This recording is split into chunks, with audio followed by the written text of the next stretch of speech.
국민변호인단에 관한 음해와 윤어게인에 관하여 일부 2025년 4월 14일 본 글은 이제는 발전적 방향으로의 전환을 모색하는 국민변호인단 국변의 집행위원장이었던 배희철 변호사의 입장이니 경어를 쓰지 않는 점 양해 부탁드립니다. 탄핵 재판의 결과가 나올 때까지 우리는 100일이 넘도록 모든 것을 걸고 싸웠다. 대통령님이 그러했듯 자유와 주권 수호를 위해서라면 자신은 어떻게 되어도 좋다라고 말씀하신 그 정신을 이어 직업을 내려놓고 학업을 내려놓고 가정을 내려놓고 싸웠다.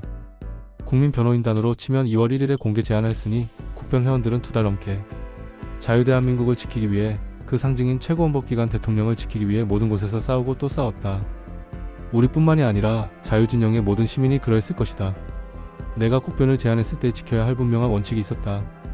우리는 자유진영의 통합된 운동을 추구할 것이므로 절대로 다른 진영이나 세력을 비방하거나 욕하지 않는다. 또한 코인팔인이 하는 비방으로부터 대통령님께 누가 되지 않아야 하므로 국민모금을 하지 않는다. 그리고 집회나 행사를 할 경우 어떤 선입견도 없이 자유진영에서 헌신하는 분들이라면 모두 연단에 세워 하나 되기 위한 모든 노력을 다한다. 그 결과는 다른 세력 사람들에게 온갖 비방, 욕설, 모략, 음해를 당하였다는 것. 주식회사 국변이라는 욕을 먹으며 탈퇴하라는 선동의 대상이 된 것. 다만 모금을 하지 않았으니 돈통이라거나 코인팔이라는 말은 없었던 것이 그나마 다행이라고 할까. 물론 남은 것은 아직 정산되지 않은 빚이다. 이 자리를 빌어 국변을 도와주신 독지가들과 교회에 감사한다. 입이 없어서 말하지 않은 것이 아니다. 통합을 위해 지켜져야 할 원칙은 다른 진영이나 세력을 욕하거나 비방하지 않는 것이기에 탄핵반대 운동을 하는 내내 두들겨 맞기만 했을 뿐 그럼에도 오직 우리가 가고자 하는 길에 따라 앞으로만 나아가기로 했다. 석동현 변호사님도 나도 국변도 온갖 허위선동에 직면해야 했다. 우리는 지금도 사실이 아닌 음해에 시달리며 확인도 되지 않는 낭설이 국변을 공격하고 있다. 왜 그럴까? 차라리 국변이 대선 국면에서 영향력을 미칠 것을 차단하고 싶다고 솔직하게 말하라. 혹은 국변이 여러분의 포지션을 잠식할 것 같다고 솔직하게 말하라. 가만히 있는 국변을 공격하는 것을 보니 내가 끝까지 가만히 있기를 바라는 것 같다. 하지만 나는 사실을 알고 있기에 자신들의 치부가 드러날 것이 두려운 정치인이 있을 것이다. 나는 필요하면 정치인과도 진실을 놓고 싸울 것이다. 국민변호인단이 자유대학에 전화해서 윤카가 윤상현 의원 출마를 몇 시간 동안 설득했으니 뒤에서 사진 좀 같이 찍어달라고 했다는 글을 봤어요. 이 캡처를 받고 사실이 아닌 점을 분명히 지적한다. 자유대학에 전화해서 그런 말을 한 적은 전혀 없다. 이게 사실이라면 국변이 윤상현 의원을 지지한다는 것인데 국변은 특정한 의원을 지지하는 의사를 표명한 적이 없기에 도저히 말이 안 되는 이야기다. 앞으로 이처럼 국변을 음해하는 글들이 넘칠 것이고 이에 대응하는 것 자체가 상당한 시간과 노력의 소모다. 그 전화를 받았다는 사람, 전화를 했다는 사람을 특정해주기 바란다. 특정이 안 될 것이다. 그런 사람은 없을 테니까. 사무국장, 팀장이 그런 제안을 했다고 거짓 선동을 하나 사무국장과 사무팀장에게 확인 결과 그런 제안을 한 사실은 전혀 없다. 앞으로도 국변을 사칭해 이뤄지는 이런 더러운 협잡이 판을 칠 것이다. 나는 탄핵 재판이 끝난 이후 수많은 사람들의 연락을 받고 전화하고 만났다. 그렇게 10일이 지났다. 수많은 제안이 있었지만 모두 받아들이지 않았다. 내가 그동안 대통령님을 3번 뵙고 말씀을 나눴기 때문이다. 혹자는 또 음해할 것이다. 배 변호사가 대통령님을 팔아 무언가를 하려고 한다고 말이다. 내 말 중에 대통령님의 말씀에 있어 사실이 아닌 부분이 있다면 함께 동석했던 분들이 먼저 사실이 아니라고 할 것이다. 따라서 내가 이제 자유진영 내에서 싸워야 할 것들이 있다고 생각할 때 대통령님의 말씀이 일부 인용될 것이고 그에 대해서는 함께했던 분들이 사실이 아닐 경우 지적을 할 것이므로 지적이 없다면 내 말은 사실이라는 것을 분명히 한다. 아마 내일부터 전한길 선생님의 유튜브를 통해서 일부 방송이 나갈 것으로 안다. 이는 대통령님께서 말씀하신 사항이다. 대통령님의 의중을 정확히 전달하라는 말씀이 있으셨다. 여러분들은 충격을 받을지도 모르지만 대통령님은 대통령님의 뜻과 의중, 메시지에 따라 여러분들이 움직이기를 원하시지 않는다. 하지만 여러분은 오직 대통령님의 메시지에 따라서만 움직여야 한다고 말한다. 대통령 메시지에 따라 움직이는 것이 윤석열 정신의 계승인가? 대통령께서는 10만남에서 이렇게 말씀하셨다. 내가 이렇게 하라고 하면 이렇게 하고 저렇게 하라고 하면 저렇게 하는 게 윤어게인 정신인가? 대통령 윤석열이 그렇게 지난 3년간 싸워왔는가?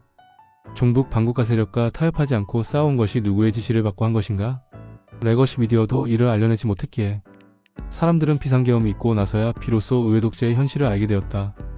대통령 윤석열의 메시지에 따라서만 사람들이 움직인다면 이것이 전체주의 국가의 수령 독재와 다를 것이 무엇인가? 민주당은 오직 이재명의 지시대로 이재명의 방탄을 위해서만 움직인다. 북한은 김정은이 말하는 대로, 중국은 시진핑이 말하는 대로 움직인다. 윤석열의 이름을 팔아, 윤석열의 의중이나 뜻을 팔아 이권을 챙기려는 사람이 있다면 그 사람과는 단절해야 한다. 윤석열을 교주로 만들려는 자, 자유의지를 가진 국민들을 교주의 뜻에 따라서만 움직이게 만드는 자가 있다면 그가 자유의 적이 아닌가. 내 마음속 윤석열은 이미 4월 4일에 대통령으로 복귀했지만 이 말씀을 듣고 나는 윤석열 대통령이야말로 진정한 자유진영의 지도자라고 생각했다. 이 말씀이 의미하는 바가 무엇이라 생각하는가? 스스로 일어서지 못하고 선각자에게만 의존하며 자중질환하는 자유진영의 대각성을 촉구한 것이다. 자유주의의 수호자 프리드리히 하이에크는 말했다. 국가의 계획에만 의존하는 사회주의적 사고는 곧 노예의 길이다. 대통령께서는 여러분이 노예가 되기를 원하지 않으시는 것이다. 나는 앞으로 계속될 길에서 자유진영 내에서 싸워야 할 대상들과 먼저 싸울 것이다.